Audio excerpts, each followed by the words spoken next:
Hello everyone, and welcome back to another Essential Album video. We are now on week 42, and this week we're taking a look at Lemonade by Beyoncé, first released April 23rd, 2016. Some notable tracks on this album include Formation, Don't Hurt Yourself, Pray You Catch Me, and Freedom. And this is an absolutely classic album. The follow-up albums to this have also been great, so I think she's had a great 3 or even 4 album run. I think Beyonce, the self-titled album, came out right before this.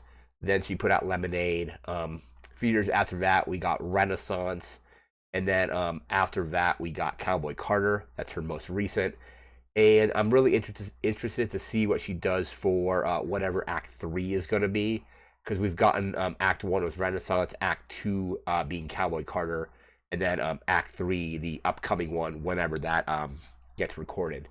But yeah, Lemonade is just an incredible album. Like part of a visual album, so an album and a movie. I actually haven't seen the movie. I do have the vinyl, and I think the vinyl copy I got does include like a code for the movie. I don't know if the code still works, but I actually haven't opened that because I just picked it up somewhat recently.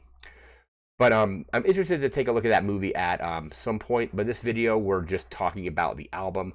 So I have some notes here about it. We'll get to the track list and all of that. And just, there you go. Let me just grab my notebook and find where we are here. Oh, there we go. So Lemonade by Beyonce, again, first release April 23rd, 2016.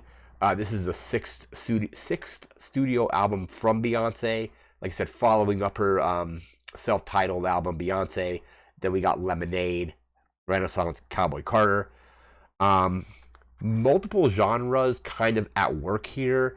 It's got pop, it's got R&B, it's got some rock, it's got some soul, and kind of so on.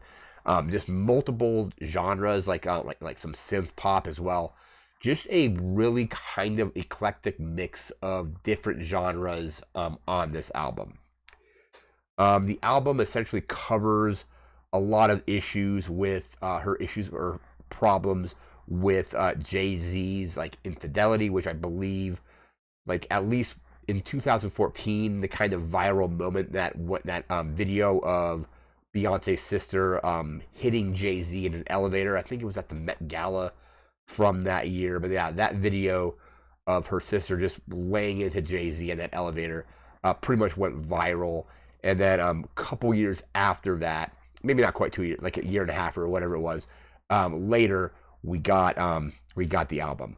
I remember I think Formation was performed in part at Super Bowl 50. I don't think she wasn't the halftime performer, but she made a special guest appearance at that Super Bowl and did that song. I think Formation is actually the last track on the album. We'll get to that once we get to the track list, but I believe that's the last track on the album. I have a quote here from Beyonce about, let me see where we are there. There we are. Bring up this quote here. She's talking about this is from, I believe, from Elle magazine. And this is kind of like the album she was trying to create with this. And here's a quote from that magazine. It says, quote, I hope I can create art that helps people heal. Art that makes people feel proud of their struggle. Everyone experiences pain, but sometimes you need to be uncomfortable to transform. Pain is not pretty, but I wasn't able to hold my daughter in my arms until I experienced the pain of childbirth. So kind of a lot of the core concept of the album is pain, healing. I know there was a lot of kind of like songs that were directed at what it means and what it is to be a black woman in, like this particular time period when it came out and so on. So the album does a lot. It's actually technically, I guess, considered to be a concept album. Last week we talked about another concept album with Sgt. Pepper's Lonely Hearts Club Band. So yeah, concept albums are really interesting because usually you have like a theme that you're running through the record. I think this one, all of the songs were about various emotions. We'll get to. I have the list of the emotions that these songs cover, and we'll get to that in just a moment. The album. Where did I write the thing about the Grammys? Because it ended up winning a couple Grammys. It was. Let me see where I put those.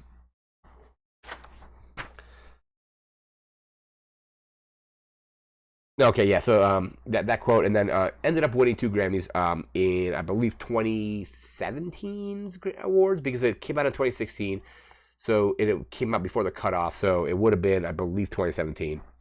But it won Best Urban Contemporary Album, and then also won for Best Music Video.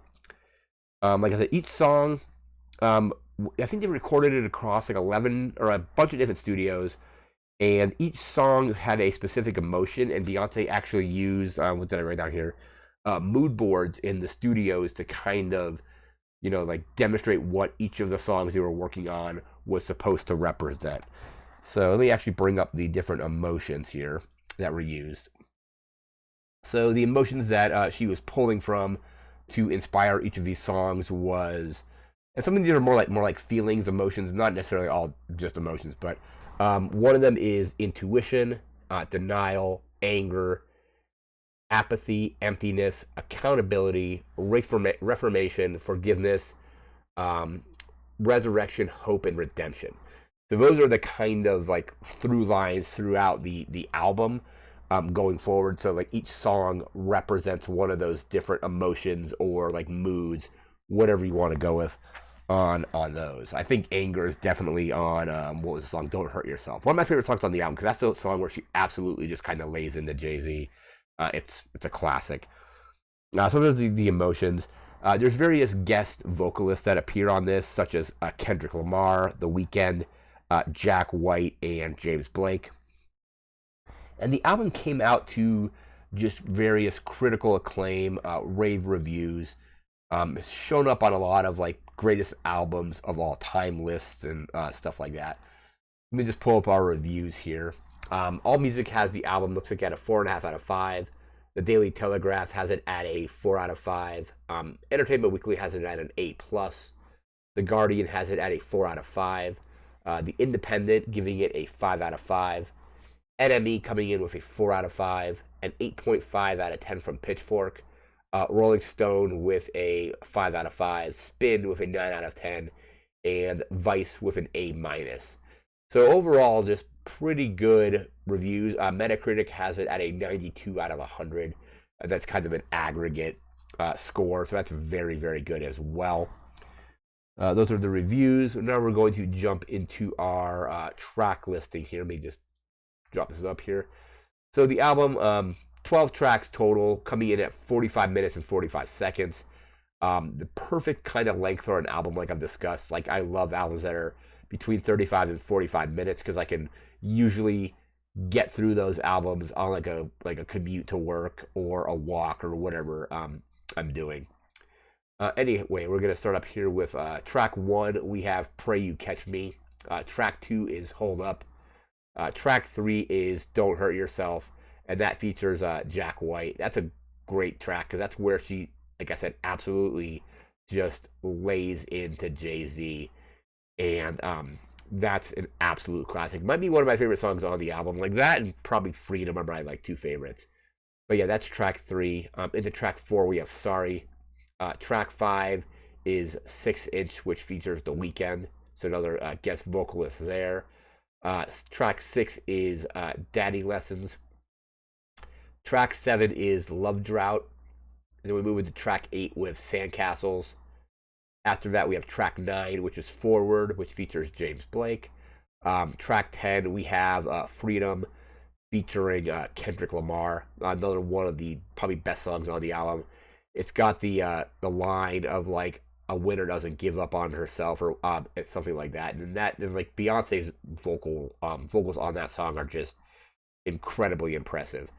After that, that was track 10. So track 11 we have All Night, and then track 12 is Formation. So again, 12 tracks coming in at 45 minutes and 45 seconds. And yeah, this album like just took a lot to record. Like she took kind of like all of the stuff that she was feeling and just kind of like poured it all out in the studio, and absolutely like using her like personal like problems and issues.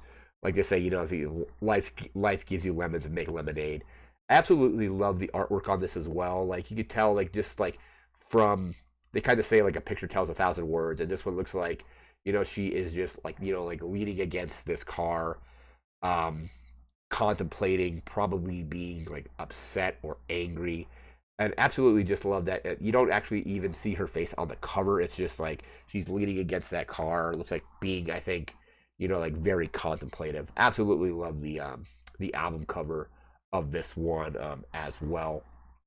But yeah, just a great. I overall probably put it into like a pop or R&B category, but this album just ticks so many boxes in so many different genres. It's kind of hard to categorize it. But yeah, it's an absolute classic from her. Like she's had a just an amazing run of like her last like several albums, but like this leading right into Renaissance. I think Renaissance was a few years later. But yeah, like Lemonade to Renaissance to Cowboy Carter. She's definitely been on a roll, and I'm really looking forward to whatever we get with whatever Act Three is going to be. If it's going to be a completely different genre, like Renaissance was kind of your R&B, almost even more of a dance record. Cowboy Carter, what like lead heavily in the country. Like I said, it feels like a Beyonce album, but it definitely has like country aspects to it. So Cowboy Carter was great, and I'm really looking forward to whatever the new one's going to be. But yeah, that is going to do it for now. So remember to like, comment, share, and subscribe. We'll be back again in a week with a whole new album. We're almost done with this series. I think we got like 10 of these to go or something before because this is 42 and we're doing 52 of these ones. Don't know what I'm gonna do for next year's series, but we'll come up with something because I definitely love talking about albums, like at least weekly, and then on my other series as well. So we'll definitely come up with a series for next year. No idea what that one's gonna be, and I don't know what next week's album is gonna be yet either. But we'll be back in a week with that. So thanks again for watching. Take care and have a good one. See ya.